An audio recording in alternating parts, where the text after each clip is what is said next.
قربانی کے موقع پر جب آپ جانور قربان کر رہے ہیں، جانور ذبح کر رہے ہیں، جانور کی گردن پہ چھری چلا رہے ہیں، اس جانور پر چھری چلانے کے ساتھ ساتھ کچھ اپنی انا پہ بھی چھری چلائیں۔ جو روزانہ جھوٹ بولتے ہیں اپنے اس جھوٹ کو ذبح کر کے آئندہ سچ بولنے والے بن جائیں۔ جیسے جانور کی گردن پہ چھری چلا کر اس کو ذبح کیا جا رہا ہے، ایسے ہی اپنے اندر جو قطع تعلقی، دوسروں سے تعلق رشتے ناطے توڑنے والا جانور ہے اس کو بھی ذبح کر کے دوسروں کو گلے لگانے والے بن جاؤ۔ جیسے جانور کی گردن پہ چھری چلا کر آپ اس کو ذبح کر رہے ہیں، ایسے ہی اپنی زبان پہ چھری چلا کر اس کو جھوٹ سے محفوظ کر لیں، اس کو غیبت سے محفوظ کر لیں، اس کو حسد سے محفوظ کر لیں، اس کو گالی سے محفوظ کر لیں، اس کو غلط بول سے محفوظ کر لیں۔ اپنی زبان پہ ایسی چھری چلا کر اپنی زبان کو صداقت والی، دیانت والی، سچ بولنے والی، اچھا بول بولنے والی، نیک بول بولنے والی، اللہ اور اس کے رسول کا نام لینے والی زبان بنا لیا جائے۔ جو ایک دوسرے سے رشتے ناطے تعلق توڑ کر آپ چلتے پھر رہے ہیں، ان پر چھری چلا کر جو آپ سے روٹھے ہوئے ہیں آج کے دن ان کو منا کر جیسے جانور کو ذبح کیا جا رہا ہے ایسے ہی اپنی اس انا کو ذبح کر کے دوسروں کو گلے لگانے والے بن جائیں۔ اللہ تعالی ہم سب کو عمل کرنے کی توفیق نصیب فرمائے۔ الحمدللہ رب العالمین والعاقبۃ للمتقین والصلاة والسلام على سید الانبیاء والمرسلین وعلى آلہ واصحابہ واہل بیتہ اجمعین۔ اما بعد فاعوذ باللہ من الشیطان الرجیم، بسم اللہ الرحمن الرحیم۔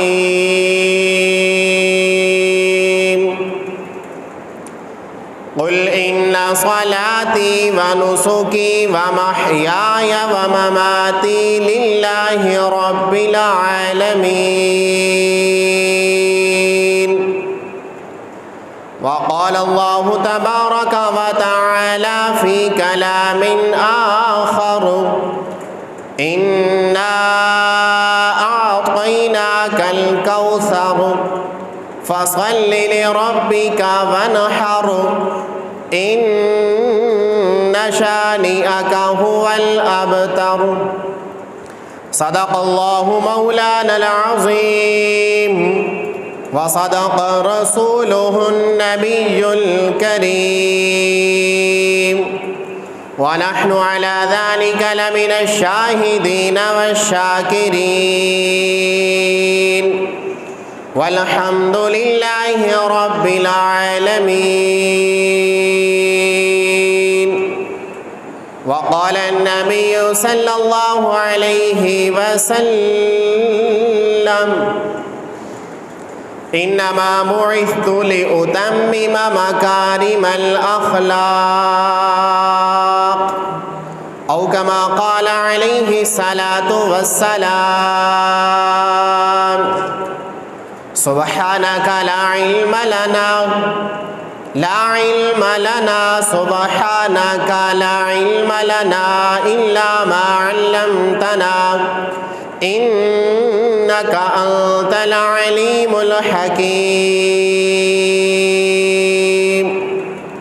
سبحان ربک رب العزة عما یصفون وسلام علی المرسلین والحمد للہ رب العالمین۔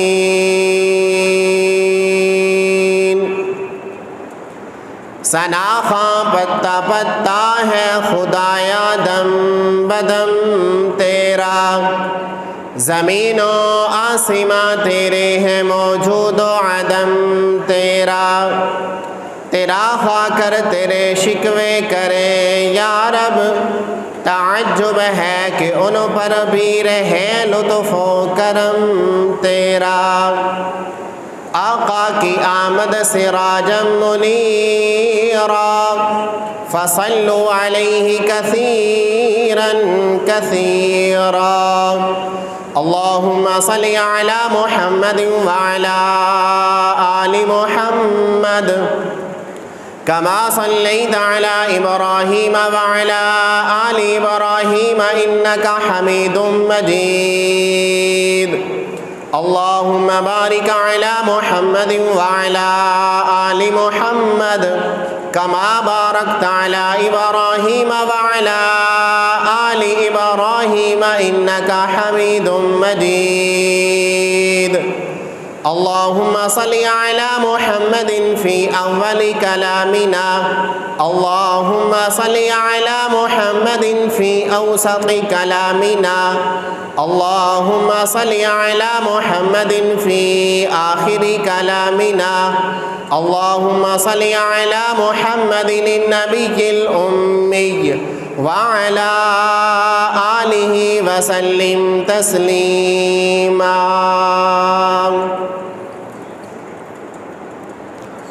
انتہائی واجب الاحترام دوستوں، بزرگوں اور بھائیوں، اللہ رب العزت کا بڑا کرم، احسان اور اس کا فضل ہے۔ اللہ تعالیٰ نے ہمیں مسلمان بنایا، مسلمان گھرانے نے پیدا فرمایا، ایمان کی دولت نصیب فرمائی اور ہمیں زندگی کے اندر یہ عظیم الشان اور خوشی کا دن نصیب فرمایا۔ اللہ تعالیٰ کے اس فضل پر، اللہ تعالیٰ کے اس احسان پر، اللہ تعالیٰ کے دیے ہوئے اس انعام پر جتنا بھی شکر ادا کیا جائے وہ کم ہے۔ اللہ تعالیٰ سے دعا ہے اللہ تعالیٰ ہمیں ان نعمتوں کی پوری پوری قدردانی نصیب فرمائے۔ عید الاضحیٰ کا دن بڑا ہی مبارک اور خوشیوں والا دن ہے۔ نبی اکرم شفیع اعظم احمد مجتبیٰ حبیب کبریاء امام الانبیاء شمس الانبیاء اخطب الانبیاء احسن الانبیاء تاجدار مدینہ راحت قلب و سینہ ساقی کوثر شافی محشر جناب محمد الرسول اللہ صلی اللہ علیہ وسلم تشریف فرما تھے۔ آپ کے صحابہ نے سوال کیا ما ھذا الاضاحی، یا رسول اللہ یہ قربانی کیا چیز ہے؟ نبی اکرم صلی اللہ تعالیٰ علیہ وسلم نے جواب دیا سنت ابیکم ابراہیم، یہ تمہارے باپ، تمہارے دادا، تمہارے جد امجد حضرت سیدنا ابراہیم علیہ السلام کی سنت ہے۔ صحابہ نے سوال کیا ما لنا یا رسول اللہ، یا رسول اللہ سنت تو ابراہیم علیہ السلام کی ہے، اس میں ہمارے لیے کیا ہے؟ نبی اکرم صلی اللہ تعالیٰ علیہ وسلم فرماتے اس میں ہمارے لیے بہت زیادہ اجر و ثواب ہے، اس حد تک کہ آج کے قربانی کے دن جو بندہ جو جانور اللہ تعالیٰ کی راہ میں قربان کرتا ہے اس جانور کے جسم پر جتنے بال ہوتے ہیں اللہ تعالیٰ ہمیں اتنی ہی نیکیاں عطا فرما دیتے۔ صحابہ اکرام نے سوال کیا یا رسول اللہ اگر ہم اللہ تعالیٰ کی بارگاہ میں ایسا جانور قربان کرتے ہیں جس کے جسم پر بال نہیں بلکہ اون لگی ہوئی ہے، اس اون کے بارے میں کیا حکم ہے؟ نبی اکرم صلی اللہ تعالیٰ علیہ وسلم فرماتے اگر ایسا جانور اللہ کی بارگاہ میں قربان کیا جائے کہ جس کے جسم پر بال نہ ہوں بلکہ اون لگی ہوئی ہو تو اون کے بھی ہر بال کے بدلے میں اللہ تعالیٰ ایک ایک نیکی عطا فرما دیتے۔ نبی اکرم صلی اللہ تعالیٰ علیہ وسلم سے حضرت سیدہ عائشہ صدیقہ رضی اللہ تعالیٰ عنہا روایت کرتی ہیں، نبی اکرم صلی اللہ تعالیٰ علیہ وسلم فرماتے آج کا دن یعنی عید الاضحیٰ کا دن، قربانی کے دن، پورے دن کے اندر انسان جتنے بھی اعمال کرتا ہے، صدقہ کرے، خیرات کرے، اچھے اعمال کرے، نماز پڑھے، جو بھی نیک عمل کرتا ہے ان تمام کے تمام اعمال میں سے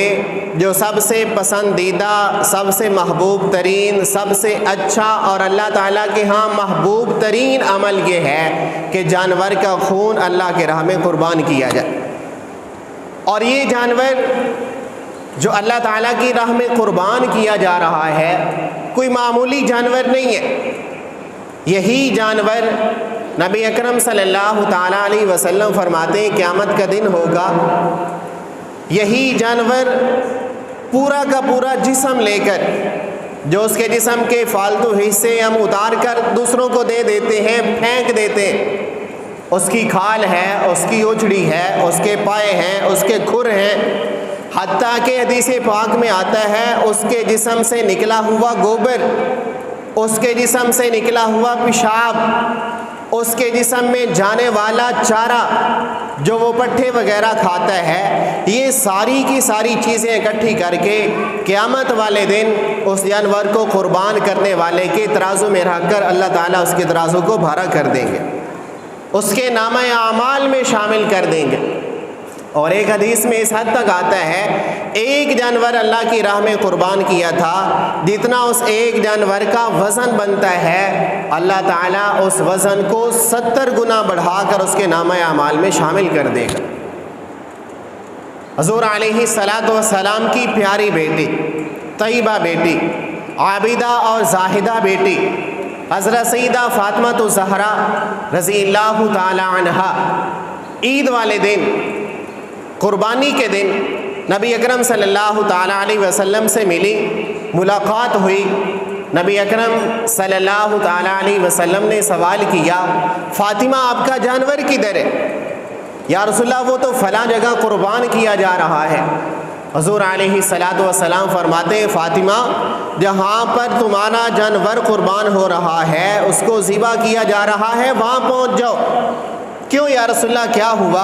فرمایا جہاں تمہارا جانور ذبح ہو رہا ہے جاؤ اس کو دیکھو، اس کی گردن پہ چھری چلائی جا رہی ہے، جیسے ہی چھری چلائی جائے گی اس کی گردن سے خون نکلے گا، خون کا قطرہ ابھی زمین پر نہیں پہنچے گا، فاطمہ اللہ تیرے گناہوں کو معاف کر دے گا۔ حضرت سیدہ فاطمہ الزہرا رضی اللہ تعالیٰ عنہ اپنے لیے یہ خوشخبری اور بشارت سن کر بہت زیادہ خوش ہو گئی، اور اس حد تک خوش ہوئیں حضور علیہ السلام سے سوال کرتی یا رسول اللہ کیا یہ فضیلت صرف ہمارے لیے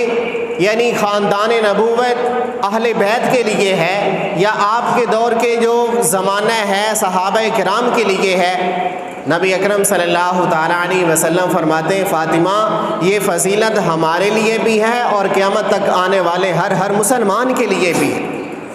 قیامت تک آنے والا ہر مسلمان جب وہ اللہ کی راہ میں جانور قربان کرتا ہے، اس کی گردن پر چھری چلائی جاتی ہے، خون نکلتا ہے، خون کا قطرہ ابھی زمین پر نہیں پہنچتا، اللہ اس کے گناہوں کو معاف فرما دیتے۔ تو یہ حضرت سیدنا ابراہیم علیہ السلام کی سنت ہے۔ حضرت سیدنا ابراہیم علیہ السلام اللہ تعالیٰ کے بہت بڑے اور موحد پیغمبر گزرے۔ اللہ تعالیٰ نے ان کے ذمہ لگایا کہ تم بیت اللہ کی تعمیر کرو۔ انہوں نے اپنے بیٹے حضرت سیدنا اسماعیل علیہ السلام کو ساتھ لے کر اللہ تعالیٰ کے گھر بیت اللہ کی دوبارہ نئے سرے سے تعمیر کی۔ جب وہ کام مکمل ہو گیا، تعمیر مکمل ہو گئی،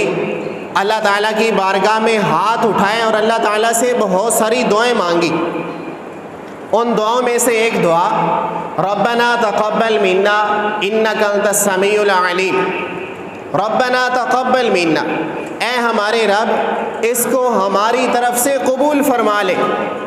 حضرت سیدنا ابراہیم علیہ السلام کی اس دعا سے یہ اہم ترین بات معلوم ہوتی ہے کہ کوئی بھی عمل کر کے اس پر بھروسہ نہیں کرنا چاہیے۔ میں نے نماز پڑھ لی تو یہ قبول ہے، حج کر لیا تو یہ قبول ہے، زکوٰۃ ادا کر دی تو یہ قبول ہے، روزہ رکھ لیا، سارا دن بھوک پیاس برداشت کر لی تو یہ قبول ہے، تلاوت کر لی تو یہ قبول ہے، صدقہ خیرات کر دیا تو یہ قبول ہے۔ نہیں، اپنے عمل پر بھروسہ نہیں ہونا چاہیے۔ بلکہ ابراہیم علیہ السلام کی یہ دعا ہمیں یہ بتا رہی ہے کہ جو عمل بھی کرے وہ عمل کرنے کے بعد ہاتھ اٹھا کر اللہ تعالیٰ سے ضرور دعا مانگا کرے کہ یا اللہ ہمارے اس عمل کو اپنی بارگاہ میں قبول فرما لے۔ بیت اللہ کی تعمیر کرنا، دوبارہ نئے سرے سے اللہ تعالیٰ کا نیا گھر بنانا کوئی آسان کام نہیں تھا، بڑا مشکل ترین کام، بہت دن لگے، اور جب اس تعمیر کو مکمل کیا دل کو ابھی تک بھی سکون نہیں کہ اللہ کا گھر جس طریقے سے بنانا چاہیے تھا ویسا میں نہیں بنا سکا ہوں۔ اب ہاتھ اٹھا کر اللہ تعالیٰ سے معافیاں مانگ رہے، یا اللہ جیسا ہمیں بنانا چاہیے تھا، جیسا آپ کا حکم تھا، ہم اس کو صحیح طریقے سے ادا نہیں کر سکے، کریم اللہ جیسا کیسا بھی کیا ہے تو اس کو اپنی بارگاہ میں قبول فرما لے۔ وہ بیت اللہ کی تعمیر کر کے بار بار اللہ تعالیٰ سے قبولیت کی دعائیں مانگتے، اور ہم فرض نماز پڑھ کے بھی قبولیت کی دعا نہیں مانگتے، نوافل پڑھ کے بھی اللہ سے قبولیت کی دعا نہیں مانگتے، زکوٰۃ ادا کر کے بھی اللہ سے قبولیت کی دعا نہیں مانگتے، لاکھوں روپے خرچ کر کے حج اور عمرہ کر کے اللہ سے قبولیت کی دعا نہیں مانگتے، قربانی کا جانور اللہ کی راہ میں قربان کر رہے ہیں اس پر بھی دعا نہیں مانگتے کہ یا اللہ یہ اپنی بارگاہ میں قبول فرما لے۔ تو ابراہیم علیہ السلام کی تمام دعاؤں میں سے ایک یہ دعا بھی ہے جو یہ ہمیں سبق دے رہی ہے کہ کوئی بھی عمل کرے، کوئی بھی کام کرے، کوئی بھی اللہ کی عبادت کرے، وہ کرنے کے بعد اس کی قبولیت کے لیے اللہ تعالیٰ سے ضرور دعا مانگا کرے۔ اور ابراہیم علیہ السلام موحد پیغمبر ہے، اللہ تعالیٰ کی توحید کا ہر جگہ پر ڈنکا بجانے والے پیغمبر ہیں، اور یہ توحید کا ڈنکا جب نبوت ملی ہے اس وقت سے نہیں، شروع ہی سے اس عقیدے کا پرچار کرتے آ رہے ہیں۔ حضرت سیدنا ابراہیم علیہ السلام ابھی چھوٹے سارے بچے، بولنا شروع کیا، پیار اور لاڈ میں اپنی والدہ کی گود میں بیٹھے، والدہ کی گود میں بیٹھے بیٹھے ایک سوال کرتے، اماں جان یہ بتائیے کہ میرا رب کون ہے؟ والدہ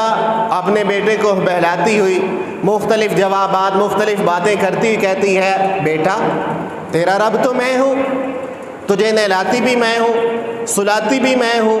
جگاتی بھی میں ہوں، دودھ بھی پلاتی ہوں، کھانا بھی کھلاتی ہوں، یہ سارے کام تو میں کرتی ہوں، اس لیے میں ماں ہی تیرا رب ہوں۔ بیٹے نے دوبارہ سوال کیا، اماں جان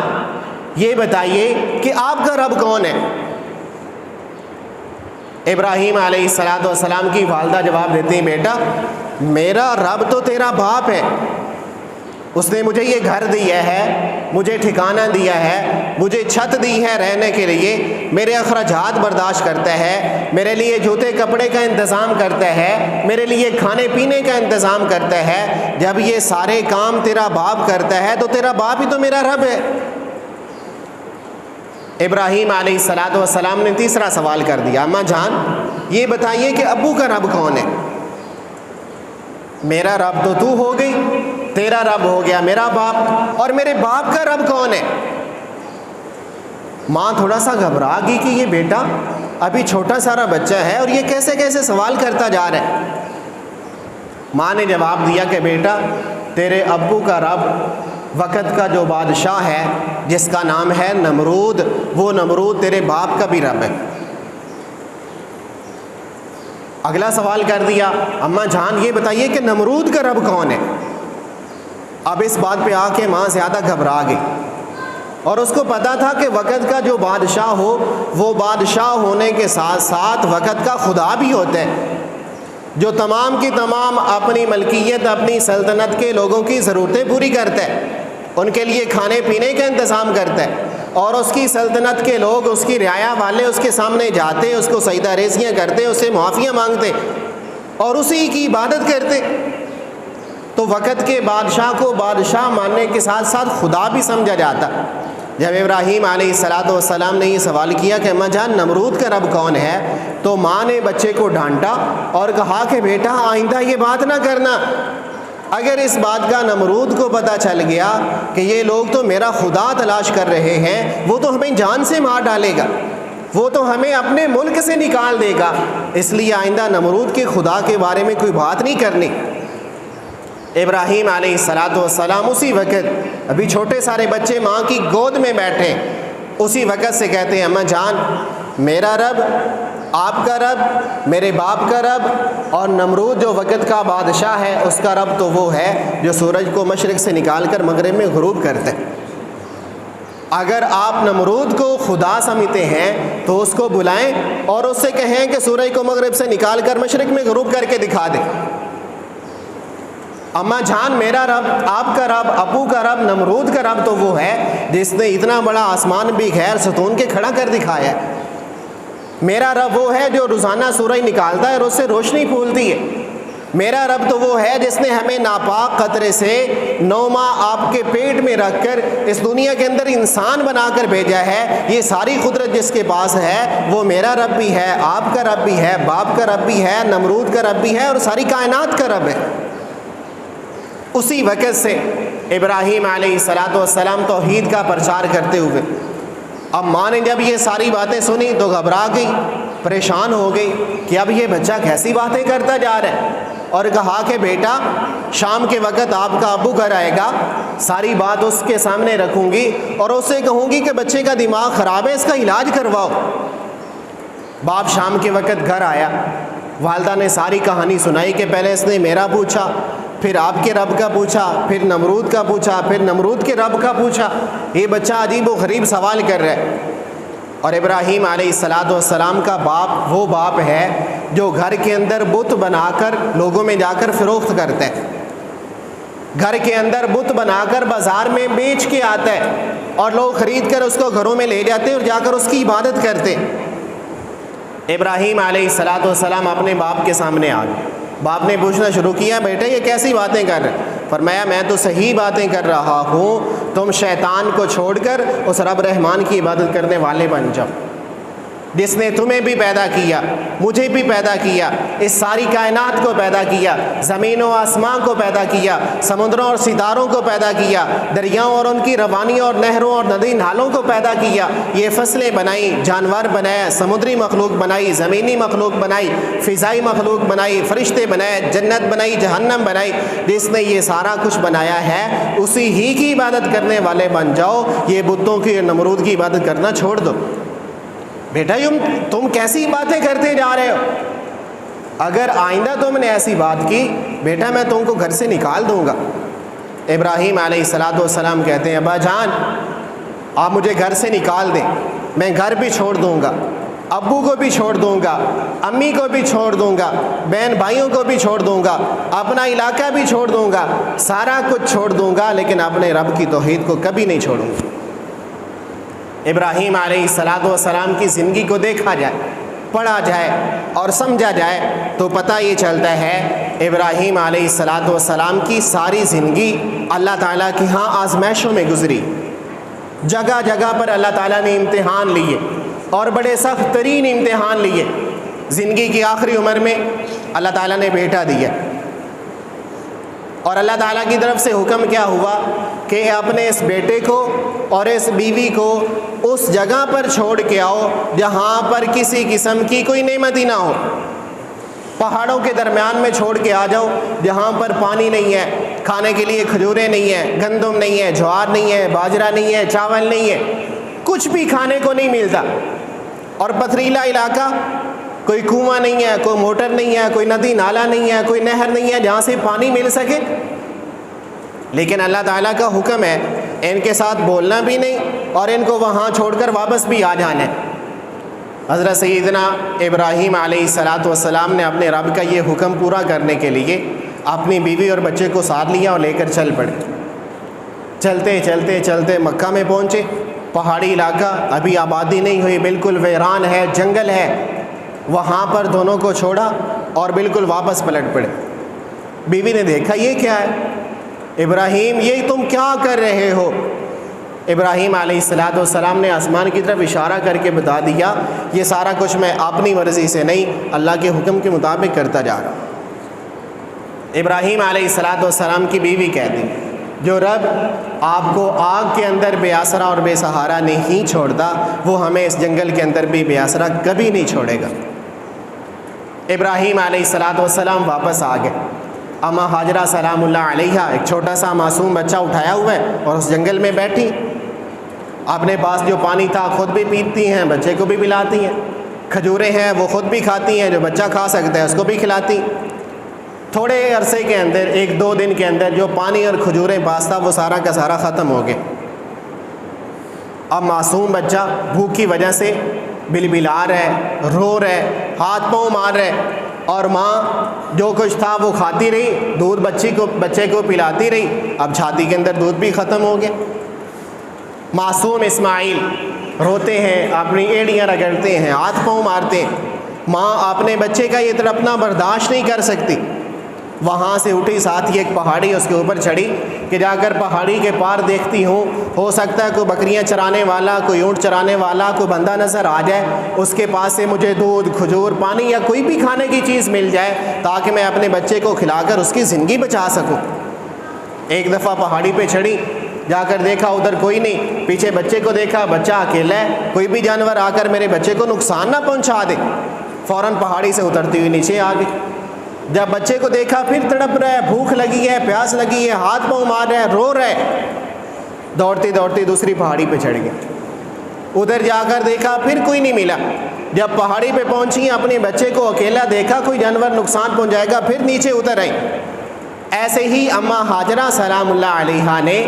اپنے بیٹے کے لیے خوراک، پانی، دودھ وغیرہ تلاش کرتے کرتے ایک پہاڑی پہ چڑھی، اتر آئی، دوسری پہاڑی پہ چڑھی، اتر آئی۔ یوں انہوں نے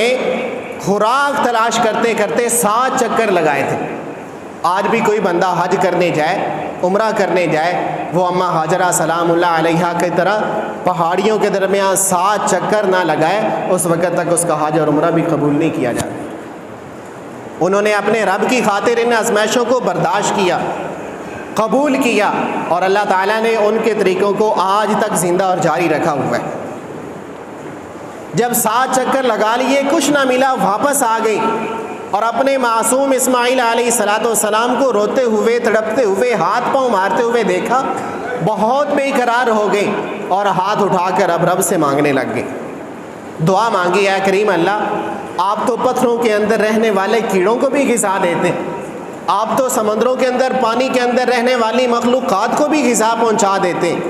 اے کریم اللہ، جہاں آپ کا یہ معصوم اپنی ایڑیاں رگڑ رہا ہے، اگر یہاں سے آپ ایک چشمہ جاری کر دیں، آپ کے خزانوں میں کمی تو نہیں آئے گی۔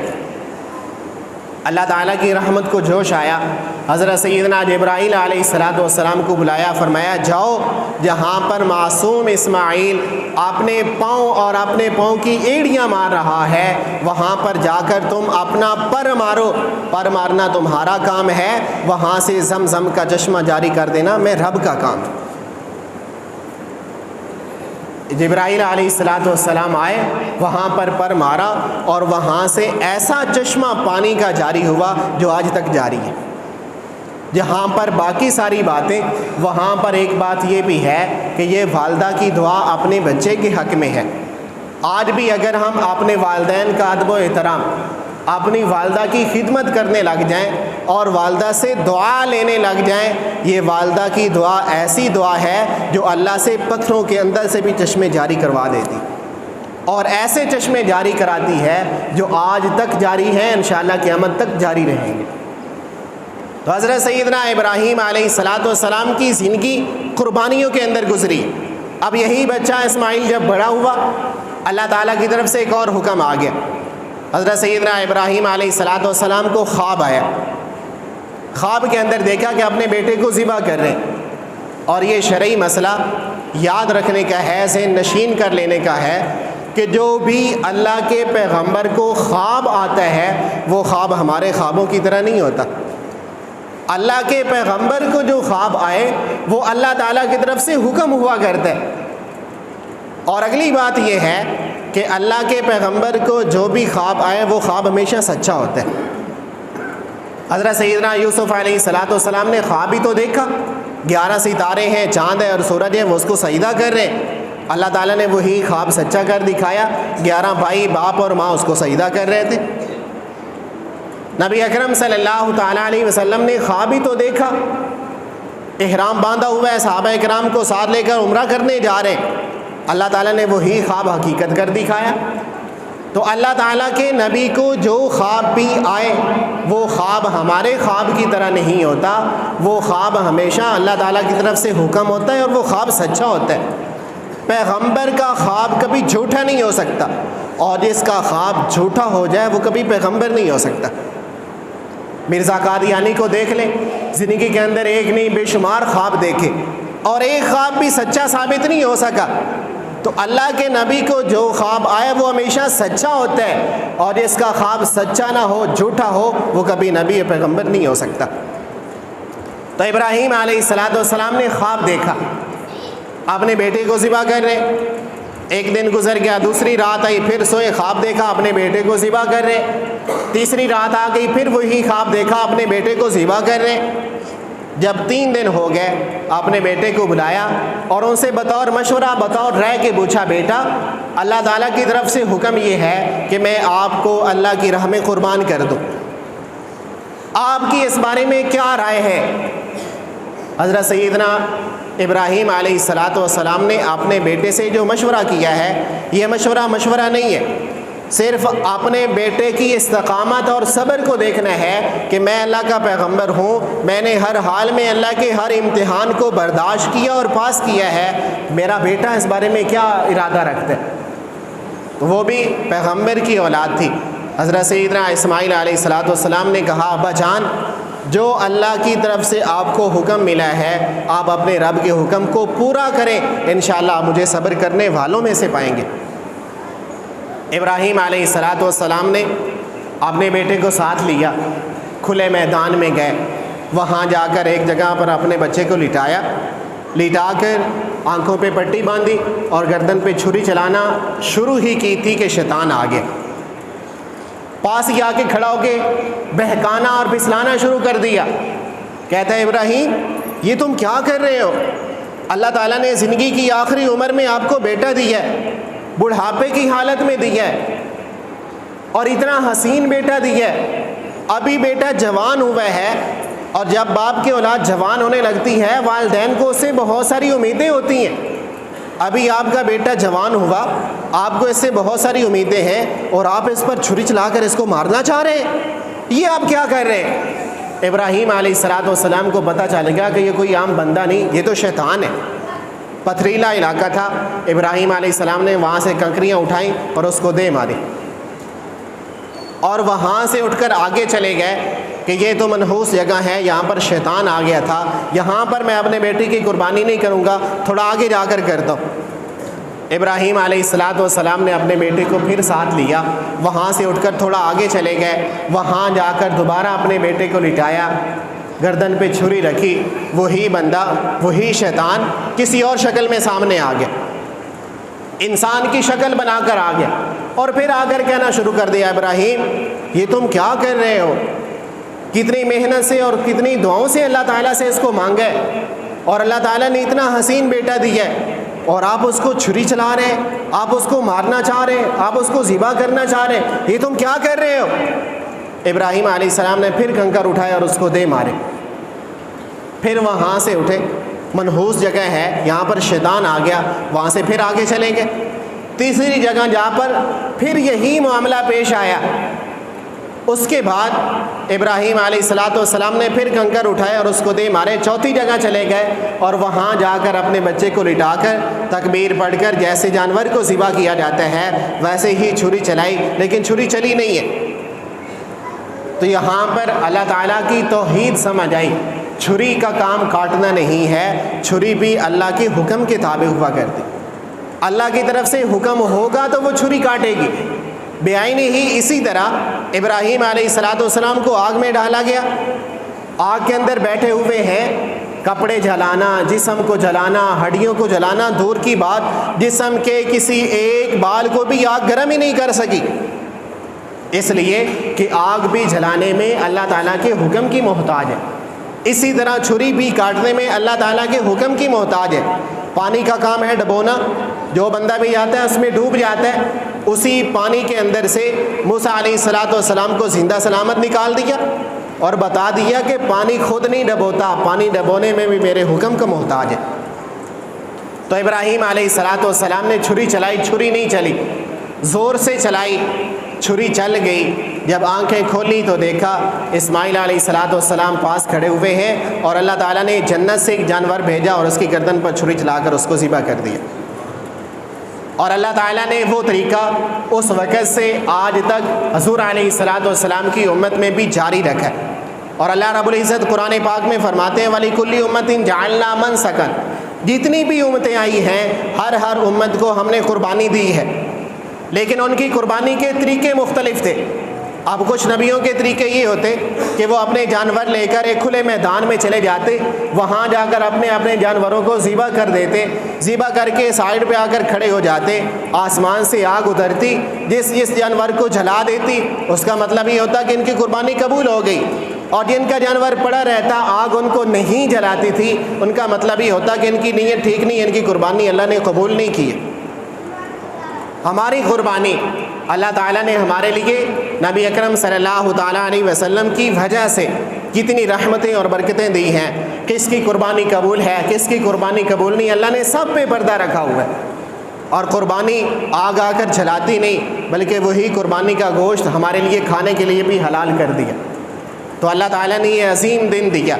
اس عظیم دن کی بہت زیادہ فضیلتیں ہیں۔ آج کے دن کا سب سے محبوب ترین عمل اللہ تعالیٰ کی راہ میں جانور کو قربان کرنا ہے۔ اس جانور کے جسم پر جتنے بال ہوں گے اللہ تعالیٰ اتنی نیکیاں عطا فرماتے ہیں۔ اور نبی اکرم صلی اللہ تعالیٰ علیہ وسلم نے جو اپنی بیٹی کے لیے ارشاد فرمایا کہ فاطمہ جہاں پر تمہارا جانور قربان ہو رہا ہے وہاں چلے جاؤ، جانور کی گردن پہ چھری چلے گی، جانور ذبح ہوگا، گردن سے خون نکلے گا، وہ خون زمین پر نہیں پہنچے گا، فاطمہ اللہ تیرے گناہوں کو معاف کر دے گا۔ تو فاطمہ رضی اللہ تعالی عنہ فرماتی ہیں ابا جان کیا یہ فضیلت صرف ہمارے لیے اہل بیت کے لیے ہے کہ صرف ہمارے ہی گناہ اس وجہ سے معاف ہوں گے؟ نبی اکرم صلی اللہ تعالیٰ علیہ وسلم فرماتے ہیں فاطمہ نہیں، قیامت تک آنے والا ہر مسلمان جو بندہ بھی اللہ تعالیٰ کی راہ میں جانور کو قربان کرے گا اللہ تعالیٰ اس کے گناہوں کو بھی معاف فرماتا رہے گا۔ تو جانور قربان کرنا آپ کے لیے گناہوں کا کفارہ بن جاتا ہے، اور یہی جانور قیامت والے دن آپ کے نامہ اعمال میں شامل کیا جائے گا۔ پورا جانور اس کے جسم کے جو فالتو حصے اتار کر پھینک دیے جاتے ہیں وہ بھی اللہ تعالیٰ اس میں شامل فرما کر اس کو کئی گنا بڑھا کر آپ کے نامہ اعمال میں شامل کریں گے۔ اور یہی جانور جب آپ کا حصہ آپ کو مل جائے اس حصے پر لالچی بن کر سارا حصہ خود سمیٹ کر نہ بیٹھ جائیں، بلکہ شرعی طریقے کے مطابق نبی اکرم صلی اللہ تعالیٰ علیہ وسلم فرماتے کہ جو حصہ آپ کو مل جائے اس کے آپ 3 حصے بنائیں، ایک حصہ اپنے لیے رکھیں، ایک حصہ اپنے رشتہ داروں میں، بہن بھائیوں میں، چچا پھوپھی ماموں جتنے بھی رشتہ دار ہیں سب کے گھروں میں بھجوا دیں، اور ایک حصہ میری امت کے وہ غربا، میرے امت کے وہ مساکین جو قربانی نہیں کر سکے، یہ قربانی کا گوشت ان تک بھی پہنچا دیا جائے۔ اور آج کے دور کے اندر قربانی کے بارے میں بڑے عجیب و غریب مسائل بیان کیے جاتے ہیں۔ یہ کیا ہے کہ ضرور جانور لے کر اللہ کی راہ میں قربان کرنا ہے، پیسے بھی تو قربان کیے جا سکتے، جتنے لاکھوں روپے آپ خرچ کر کے جانور لے کر ذبح کر رہے ہیں اتنے ہی روپے آپ کسی اور کو دے دیں، کسی غریب کی مدد کر دیں، سیلاب والے ان کو مکان بنا کے دے دیں، فلاں اپنی بیٹی کا رشتہ لے کر بیٹھا ہوا ہے، پیسے نہ ہونے کی وجہ سے وہ بیٹی کا رشتہ نہیں کر پا رہا تو آپ اس کو پیسے دے دیں وہ رشتہ کر لیں۔ نہیں، جو اللہ کا حکم ہے وہ اللہ کا حکم اسی حالت میں پورا کرنا ضروری۔ نماز کا وقت ہو گیا، اذان ہو گئی، لوگ مسجد میں نماز پڑھنے کے لیے نہیں آ رہے، رستے میں کھڑے ہوئے، کیوں؟ یہاں سے کوئی آئے گا رستہ بھولا ہوا تو میں اس کو سیدھا رستہ بتا دوں گا، تو سیدھا رستہ بتانے سے نماز ختم نہیں ہو جائے گی، نماز آ کر الگ سے ادا کرنا ضروری ہے۔ اسی طرح اگر کسی ضرورت مند حاجت مند کی ضرورت کو پورا کرنا ہے وہ ضرورت پوری کرنا اپنی جگہ ضروری ہے، اسی طرح قربانی واجب ادا کرنا اپنی جگہ ضروری ہے۔ اور ایک سوال یہ کیا جاتا ہے کہ قربانی میں جانور کو تکلیف دی جاتی، جانور ذبح کیا جاتا ہے، اس کو جان سے مار دیا جاتا ہے، یہ تو جانور پر بہت بڑا ظلم کیا جا رہا ہے۔ ایک عام سا سادہ سا سوال لیتا ہوں، کتی ہے نا، سوج ہے، بچے دے، اس کے 5 سے 6 8 10 تک بچے ہوتے ہیں۔ گائے بیل گائے بھینس جب وہ بچہ دے تو اس کا صرف 1 ہوتا ہے، زیادہ سے زیادہ ہو جائے تو 2 ہو جاتے ہیں۔ جتنے اس جہان کے اندر کتے اور کتیاں ہیں ان کی تعداد کم ہے، ان جانوروں کی تعداد پھر بھی زیادہ ہے۔ کیوں؟ اللہ تعالیٰ نے ان کے اندر ایسی برکت رکھی ہے، ہر سال قربانی کے موقع پر ہزاروں نہیں لاکھوں جانور قربان کیے جاتے ہیں، پھر بھی کبھی ختم نہیں ہوتے۔ اور اللہ تعالیٰ نے ان کے اندر ایسی برکت رکھی ہے، اتنے جانور قربان کرنے کے باوجود نہ ختم ہوئے ہیں اور نہ ہی کبھی ختم ہوں گے۔ ہاں، قربانی کرنے والے کم ضرور ہو جاتے ہیں، لیکن قربانی کے جانور کبھی نہ ختم ہوئے نہ کبھی ہو سکتے۔ آخری بات، قربانی کے موقع پر جب آپ جانور قربان کر رہے ہیں، جانور ذبح کر رہے ہیں، جانور کی گردن پہ چھری چلا رہے ہیں، اس جانور پر چھری چلانے کے ساتھ ساتھ کچھ اپنی انا پہ بھی چھری چلائیں۔ جو روزانہ جھوٹ بولتے ہیں، اپنے اس جھوٹ کو ذبح کر کے آئندہ سچ بولنے والے بن جائیں۔ جیسے جانور کی گردن پہ چھری چلا کر اس کو ذبح کیا جا رہا ہے، ایسے ہی اپنے اندر جو قطع تعلقی، دوسروں سے تعلق رشتے ناطے توڑنے والا جانور ہے، اس کو بھی ذبح کر کے دوسروں کو گلے لگانے والے بن جاؤ۔ جیسے جانور کی گردن پہ چھری چلا کر آپ اس کو ذبح کر رہے ہیں، ایسے ہی اپنی زبان پہ چھری چلا کر اس کو جھوٹ سے محفوظ کر لیں، اس کو غیبت سے محفوظ کر لیں، اس کو حسد سے محفوظ کر لیں، اس کو گالی سے محفوظ کر لیں، اس کو غلط بول سے محفوظ کر لیں۔ اپنی زبان پہ ایسی چھری چلا کر اپنی زبان کو صداقت والی، دیانت والی، سچ بولنے والی، اچھا بول بولنے والی، نیک بول بولنے والی، اللہ اور اس کے رسول کا نام لینے والی زبان بنا لیا جائے۔ جو ایک دوسرے سے رشتے ناطے تعلق توڑ کر آپ چلتے پھر رہے ہیں، ان پر چھری چلا کر جو آپ سے روٹھے ہوئے ہیں، آج کے دن ان کو منا کر جیسے جانور کو ذبح کیا جا رہا ہے، ایسے ہی اپنی اس انا کو ذبح کر کے دوسروں کو گلے لگانے والے بن جاؤ۔ اللہ تعالیٰ ہم سب کو عمل کرنے کی توفیق نصیب فرمائے۔ عید کی نماز کا بالکل طریقہ آسان سا ہے، بالکل صفے بنا کر کھڑے ہو جانا ہے، اللہ اکبر کہہ کر ہاتھ باندھ لینے، ہاتھ باندھ لینے کے بعد ثنا پڑھنی ہے، سبحانک اللہم و بحمدک وتبارک اسمک وتعالی جدک ولا الہ غیرک۔ اتنا پڑھ لینے کے بعد 3 تکبیریں پڑھنی ہیں، 3 دفعہ ہاتھ اٹھانے کانوں تک، اللہ اکبر اللہ اکبر اللہ اکبر۔ 3 دفعہ تکبیریں کہنے کے بعد تیسری دفعہ ہاتھ باندھ لینے، ہاتھ باندھ کر اس کے بعد امام قرات کرے گا، ساتھ سورت ملائے گا، رکوع ہوگا، سجدہ ہوگا، سجدے سے کھڑے ہو کر پھر دوسری رکعت ہوگی۔ دوسری رکعت میں شروع سے ہی امام قرات کرے گا، ساتھ سورت ملائے گا، رکوع میں جانے سے پہلے 3 دفعہ پھر تکبیریں پڑھنی۔ رکوع میں جانے سے پہلے اللہ اکبر اللہ اکبر اللہ اکبر 3 تکبیریں کہہ کر چوتھی تکبیر میں اللہ اکبر کہتے ہوئے رکوع میں چلے جانے۔ پہلی رکعت کے شروع میں تکبیریں ہیں اور دوسری رکعت کے رکوع سے پہلے تکبیریں پڑھنی ہیں۔ اللہ ہم سب کو عمل کی توفیق نصیب فرمائے، صرف درست فرما لے۔